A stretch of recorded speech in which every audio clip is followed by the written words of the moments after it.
All right, we're live now. While we wait for the last few seconds here to tick, for folks who are in the audience now, please leave a comment with, let us know where you're joining from, which city, which country, which institution you work for. Anything that can help us understand, who you are would be great. Please introduce yourselves on comments. Please don't be shy. Adam, how's everything going to you for you today? It's great. Thanks for having me. Yeah. All right. It's time. So let's get going. Yeah. So hello everyone. Welcome to our LinkedIn Live. I'm Kalyan, co-founder and CEO at Almabase. Before we dive into today's topic, I just want to share why we do these sessions. If you've heard me before, you probably know the story, but otherwise, Almabase started out of my own personal struggle with scholarships when I was in college.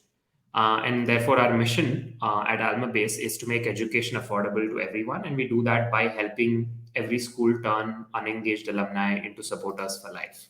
Right. And we obviously do this by enabling alumni relations and fundraising professionals to run what we call a modern advancement shop, one that's digital first, data driven, proactive, and most importantly, alumni centric. Our software and our strategy currently help hundreds of institutions run their events, giving day campaigns, alumni communities, alumni stories, email newsletters, and many other programs. I personally care deeply, about advancing this profession, and that the intent for these sessions is to bring experts in various topics and get them to share their playbooks, their stories, and discuss actionable learnings for you to take away. And honestly, like if each of you can take away one key lesson out of our session today, I'd consider that Adam and I did a good job.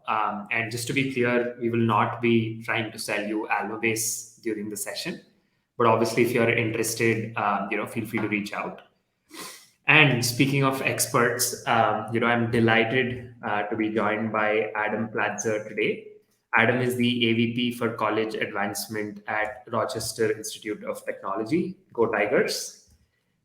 He's an experienced university fundraiser, with over 20 years of experience, having secured transformational funding from alumni, corporations, parents, etc.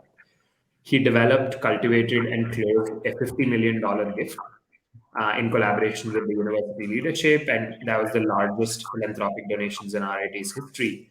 We'll talk more about that today. Adam also has traveled extensively throughout the country with, the president, deans, VP of student affairs. He actually specializes in developing creative engagement strategies that are matched with very targeted solicitations, leading to maximum gift potential.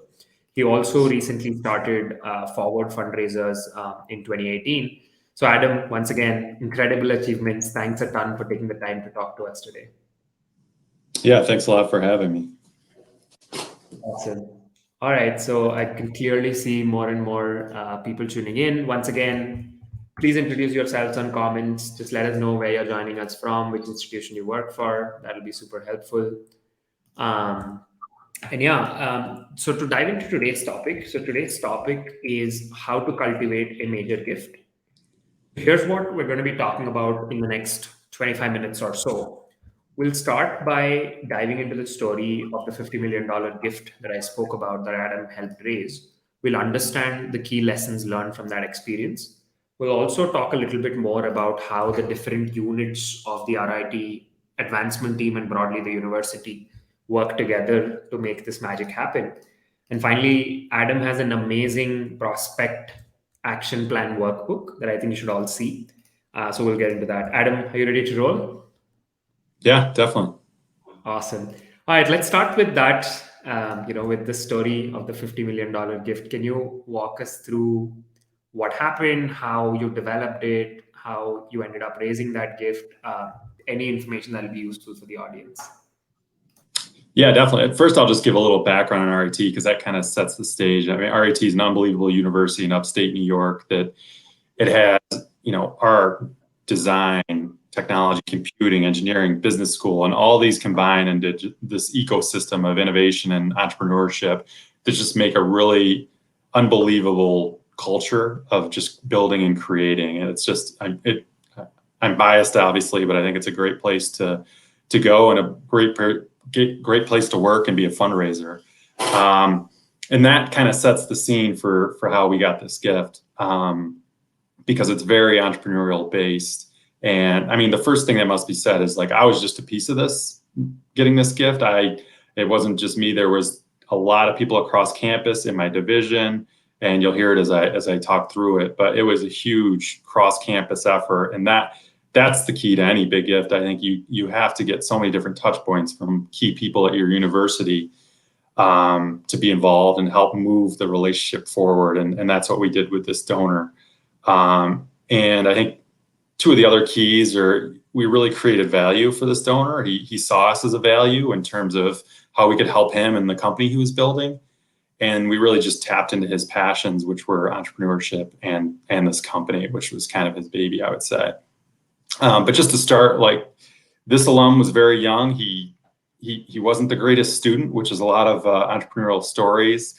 Didn't get the best grades, and he'd admit that. Actually, people at RIT told him his business idea wasn't that great, which he kind of used as motivation. So we didn't start off on the best foot. But I got introduced to this donor because he was on campus working with our career services team. RIT has an unbelievable career services and internship co-op program, and he was there recruiting for his company. And that person that was working with him introduced him to me so I could help him, do different things on campus to recruit and get him engaged. And that's the first key there is, having those internal relationships around campus. Like, I would never have gotten introduced to this amazing donor if I didn't have that relationship with career services. So right away, they were a huge help to this, and they are throughout the whole story, which is great. And then from there, I think he was 26 years old at the time, and he was building this data backup company.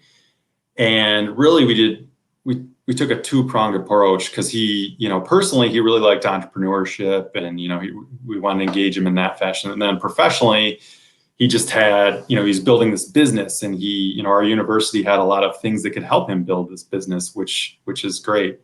So on the personal side, like, we immediately brought him in to be the keynote speaker for our entrepreneurial conference. We brought him back for homecoming, did a whole weekend. Alumni relations really helped out with that. We have a great entrepreneurship program at RIT, and he would come in and he would mentor some of the student businesses. He still does this to this day, actually. And then on the other side, obviously, we were helping him build his company, and anything he needed, basically, we would help him with. We did a lot with recruiting, because RIT just has strong programs in engineering and computing, and those are the people that he needed for his company. So we did, like, recruiting days. We'd bring the whole company on campus, and they would recruit and talk to students and get involved with student groups. We did a lot with that. His company sponsored a lot of hackathons where he would physically come here and be a part of it and mentor the students as they were throughout the weekend of this event. Sometimes they wanted to test a product in one of our labs, and they would come in and test the product in some of our engineering labs. So we were working with the engineering school on that. One of the biggest things we did is we have, like most universities, we have a government community relations office, and they actually helped him. So this company was built in Connecticut. That's their home base. And government community relations worked with him for an office in Rochester, New York. They took advantage of some tax benefits and some programs that they knew about. And this was government community relations and our president, which I'll get into, and was a humongous help with us. But we helped him set up an office here purely so he could recruit students from RIT, and then it became one of their biggest offices. So we had this other piece to the company right here in Rochester that we were interacting with. We were getting internships, co-ops, full-time hires. But that was a big help for him. I know he really appreciated that. We would also host these alumni luncheons at the company where we would bring in the president, or we would bring in a faculty member and get all the alums that work there together for a luncheon and just talk and see how they're doing and answer questions and give them updates on the college, which worked really well. But the biggest piece, I think, was the introduction of our president at the time and the relationship that they built. He eventually was a part of our board of trustees at a very young age. I think he was like 28 years old when he was on our board. So that's obviously the highest level of engagement in a university. And he was learning about everything we were doing, giving feedback on it. We got him to be our commencement speaker several years. And I think it's a good point this is like a 4 to 5 year process that I'm talking about. I'm talking through it pretty quick, but this takes a long time, and a lot of people around our campus helped out with this. I think one cool thing that happened, I remember in particular, was our president. There's this article that came out that said the next Steve Jobs is coming out of one of these universities, and RIT was on the list because we're just that type of university where we're building and creating. And the president sent the email to this donor, and all he wrote in the email was, what if he already came out of this university? Like saying that he'd be the next Steve Jobs. So I thought it was just, they built this relationship where it was just like they're friends and helping each other out. And it was just great to see and be on the sidelines and just watching it happen. But at the same time, we were starting, and he made gifts along the way, nothing humongous at this point. But as his company started doing really well, and we could see the path to where it might sell or IPO or something big is going to happen, we started talking to him. The president and I would have conversations about, you can make a huge impact here at RIT. And as it got closer, where he could see kind of the path to the end, we came up with the 50 million because it was 10% of the value of the company. That's where that number came from, actually. And we kept bringing that up, 10%. He eventually signed the commitment for it. And then once the company sold, he made it. And what it went towards was pretty interesting. He was very open, like he just wanted to help RIT. And he's someone that he doesn't want his name on anything. He's just, just happy to help out. He's the dream donor. This whole situation's ridiculous. But half the money went to this cybersecurity institute at RIT and professorships. None of those professorships are named after him. They're named after teachers that helped him in like elementary school. We flew all these teachers here once, and they met him and got, their naming on these professorships. And then the main thing is he wanted a building at the center of campus that was a makerspace that just, cultivated this atmosphere that RIT is all about. And again, he didn't want his name on it, so he let the students vote on it. And we had this huge contest, tons of crazy names submitted, and they came up with the Shed, and it's student hall for exploration and development. And again, he just didn't want his name on it. It's all about the students. He wants it to be their building. And this building is almost complete. It's 4 stories, class. It's just filled with machines, tools to build, create. All of our student groups are in there interacting, and it'll be done in just over a year, I believe. But it's going to encompass everything that RIT is and what his vision was for RIT. So, and now that was several years ago that all happened. And now we're still working with him. He's still fully involved. He's building a new company. We're helping as much as we can with that, kind of doing the same game plan, and anything he needs, we help him with that.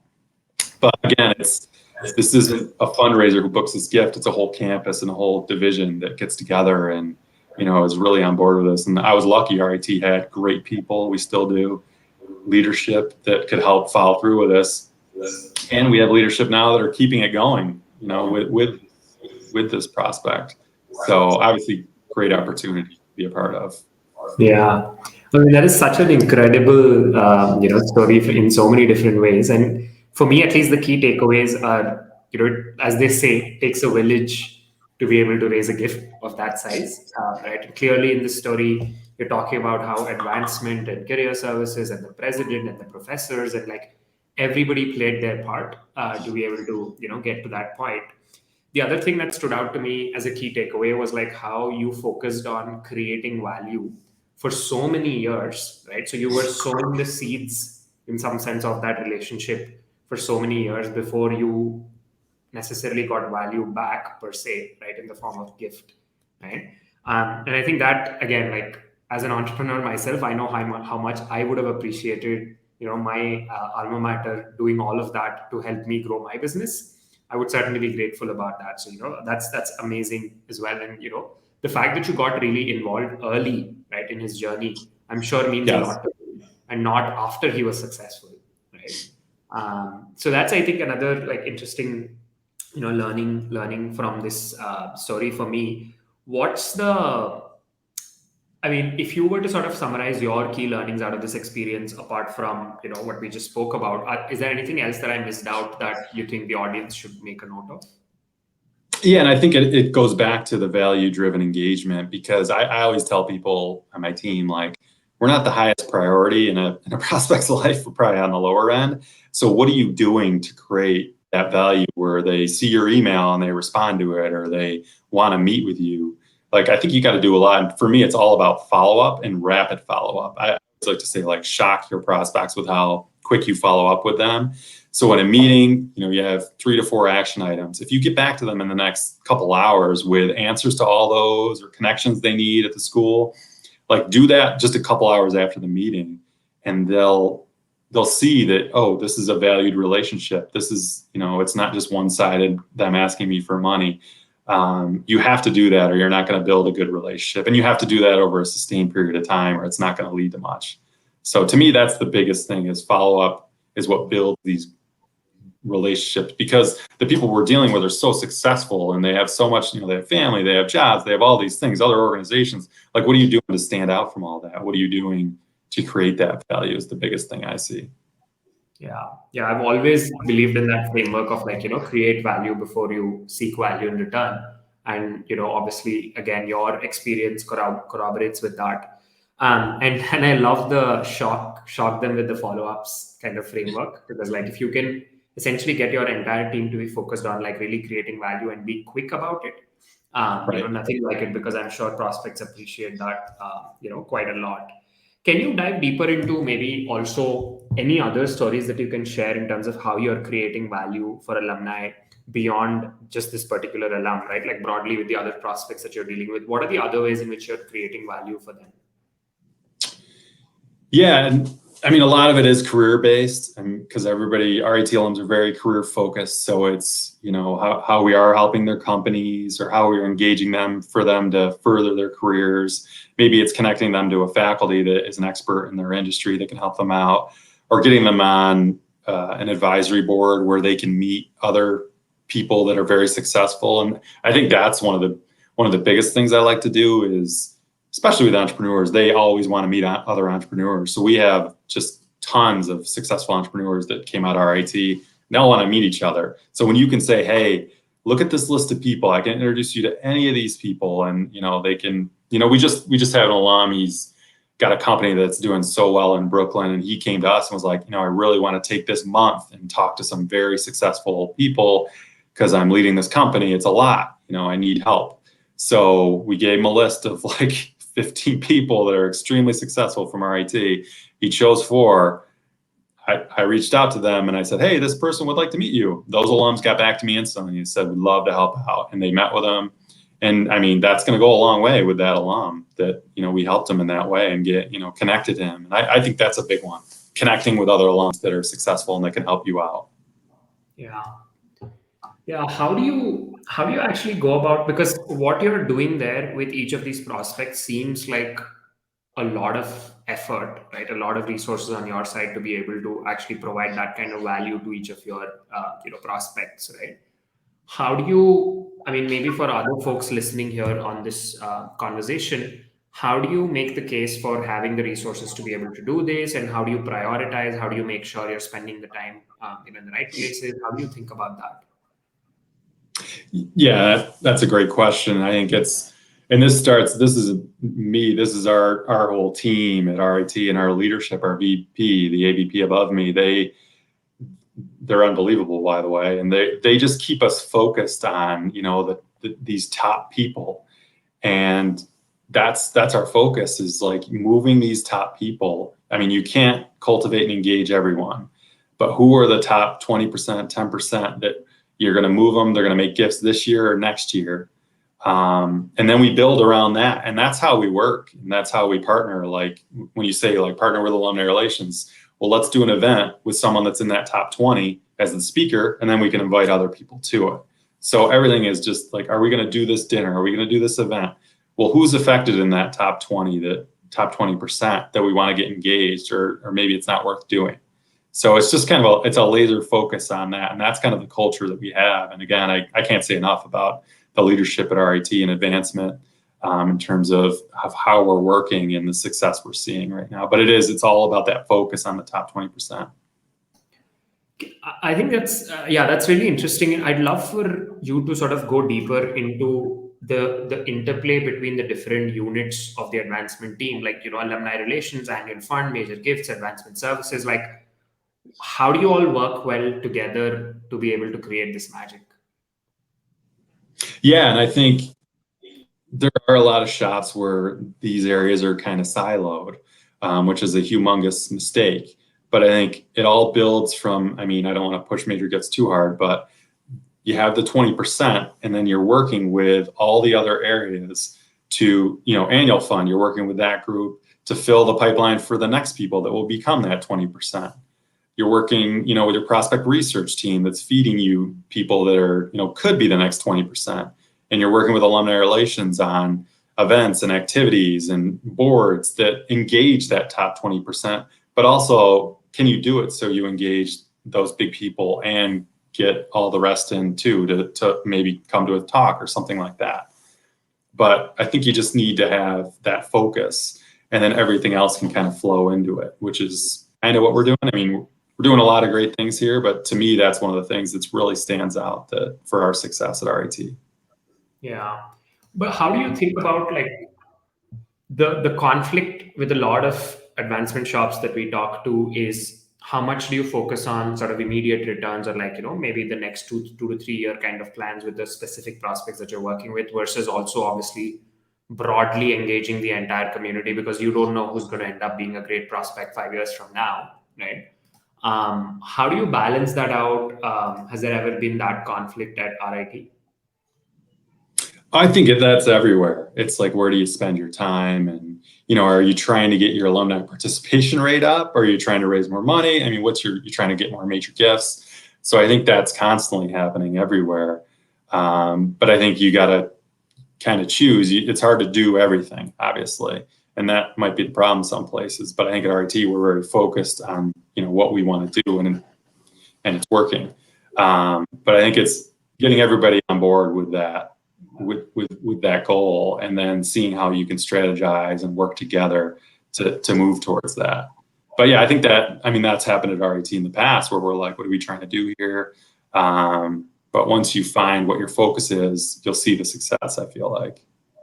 Yeah. And if the I guess like the alignment all the way from the top to the bottom in the entire org, is obviously really critical here because like you don't want people running in different directions trying to achieve different things. How do you, especially, I mean, what gets me curious in terms of like what you're sharing here as a framework is especially with alumni relations, right? Like whose mandate is typically broader, right? Like which is like, hey, you have 100,000 alumni, how many of them can you engage, right? Do you set specific goals in terms of like how much they're able to engage, let's say these top 20% prospects, or how do you sort of make sure everyone's aligned? Yeah, so I know one thing that we've started to do is, you have that group that is in that top 20%, but then you have people that are kind of close to that group. And I think what alumni relations is great at is trying to get those people that are on the fringes into things like an event or some things like that, where maybe in 2 to 3 years, they might become part of that 20%. So it's just looking who those people are that are just on the outside and maybe qualifying them or trying to get them to an event and then getting them into the pipeline where they're seeing that engagement. And then 2 to 3 years, maybe they are a major gift prospect. Makes sense. Makes sense. Yeah, that's amazing.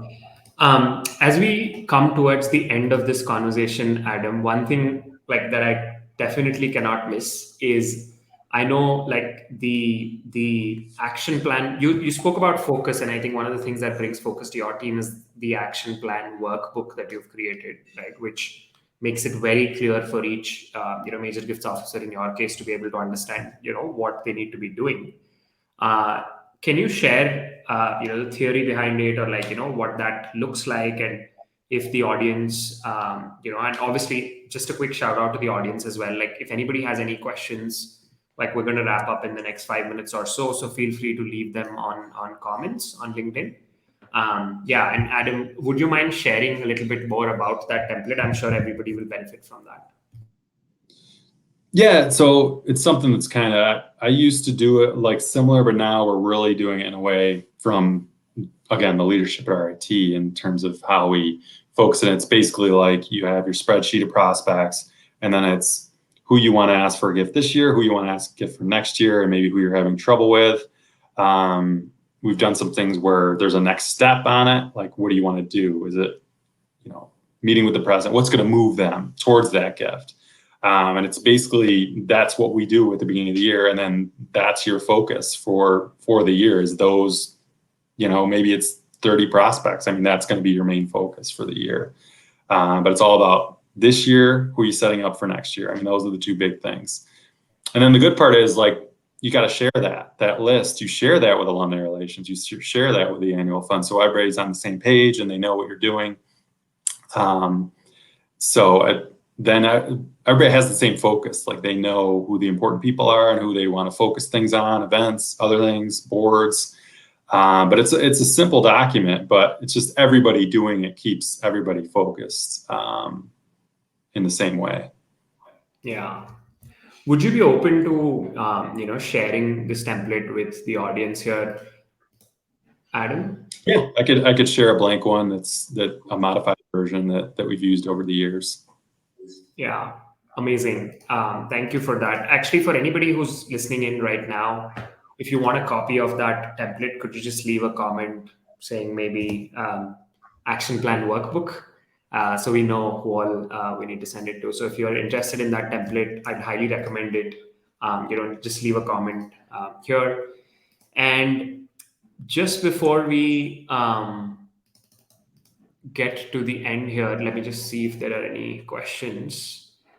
While I look for the comments here, Adam, is there anything else that, I mean, what are the key sort of learnings from your career so far, especially like, all the amazing things that, you've achieved at RIT? What are some things that, that maybe we missed talking about today, like, that you'd like the audience to take away, in terms of key lessons from your career?